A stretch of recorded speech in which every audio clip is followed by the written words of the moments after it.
So the article I used is called Immunotherapy for Primary Brain Tumors, and those are the authors under there.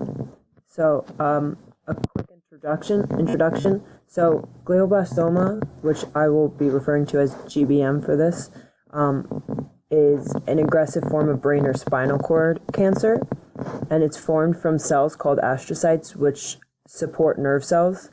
And glioblastoma especially requires the use of immunotherapy, which is what this article is about, because they are such solid tumors, and the standard treatment offers only modest results, causing a slowing of the progression of the tumor, but not necessarily a cure. And in 2010, 2 immunotherapies were approved by the FDA, but due to the immunological peculiarities of GBM, right now it's going through a lot of growing pains trying to figure out what is the best form of the immunotherapy. So some clinical applications, I only listed a few, but there are a bunch more. But the most important ones that were talked about in this article were surface-directed passive immunotherapies, ALT, which is adoptive lymphocyte transfers, and vaccines. So surface-directed passive immunotherapies, it's basically the use of antibodies and targeted toxins. And the goal of this immunotherapy is the binding of a molecule or receptor on the tumor surface. And it is limited by the passivity of the investigated immunity, which is, in easier words, basically means that the duration of the immune response is tethered to the half-life of the agent or the antibody that is delivered.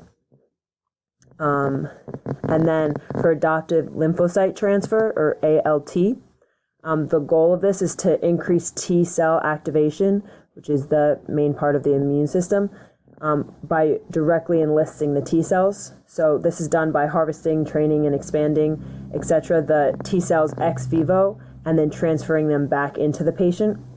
And this is limited by the generation of large numbers of functional specific T cells ex vivo. So when they take the T cells out and they try to train them, it ends up creating very functional specific T cells. And lastly are the vaccines, and there are a very broad range of approaches with the vaccines, including the cell-based, antigenic, DNA, and viral-derived. But for GBM, the vaccines are specifically used to employ dendritic cells, and it is limited because not only is it insanely labor-intensive, but it's also very, very expensive. So in conclusion, the immunotherapy is a legitimate mode of cancer therapy that has been used for years.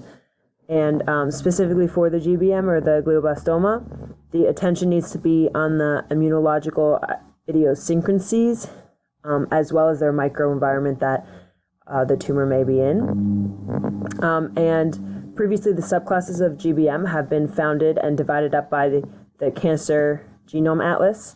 And this is important because it can, in the future, the immunotherapy trials should begin to incorporate the GBM subclasses that were founded by the Cancer Genome Atlas into patient selection and grouping in future trials. And then this is the article I chose. Thank you.